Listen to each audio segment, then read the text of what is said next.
Okay, I need to ask a serious question. I feel like Spirit gave me a direct message to cut someone off months ago. I sometimes second guess my own self.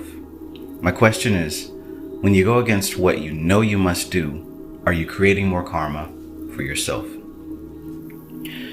You are creating karma, and here's why. For every action, someone is responsible. If you trust your own pleasure and pain ego, then you've created a seed which must develop. That's karma. If you trust higher self and intuition, not pleasure and pain, you've surrendered karma to the higher aspect. I truly feel I created what I deem as unnecessary karma. Literally, at any point, you can surrender it to your higher self. So basically what we have going on here is that every action has a seed. Every action has a seed. And the fruit of that seed goes along with the perpetrator of that action, right? That's what karma is, cause and effect. So when you do an action based out of fear, you're going to reap the fruits of fear, plain and simple. If you do something out of, say, love or selflessness, kindness, genuine love, you're going to reap that as well. So when it comes to learning how to listen to the intuition and learning how to walk with the intuition, learning how to become guided by the higher aspect of yourself, what's happening is that that higher aspect of self is the initiator of cause, which means that the effect also belongs to that higher aspect of self. And in a way, this is how you supersede karma. This is why it's so important to have a firmly developed sense of a higher, what's the word?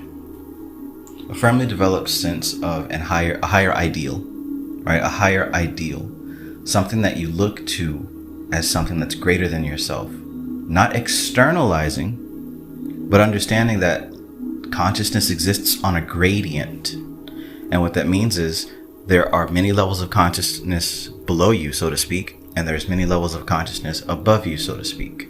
You are not the end all be all. You can't possibly be the end all be all. If you were the end all be all, we'd be in a pretty bad situation. But understanding that there are aspects of self that exists outside of time and outside of space, what we call intuition is our direct link to that aspect of self.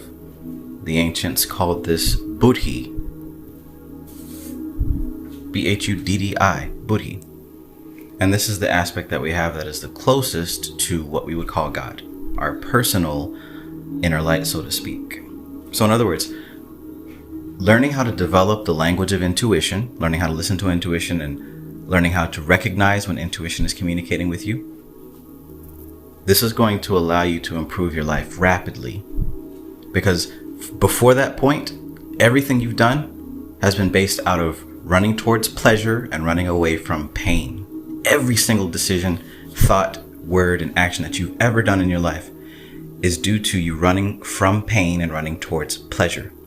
So to begin the conversation with the intuition means that you're accessing a part of yourself that exists beyond space and beyond time, which means that its decision-making process is not limited to, it's not bound to pain and pleasure, because it doesn't have a physical body and it doesn't have a life expectancy.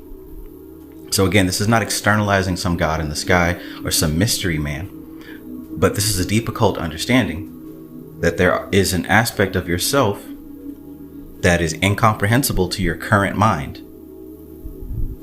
All right, trust your intuition, not your feelings.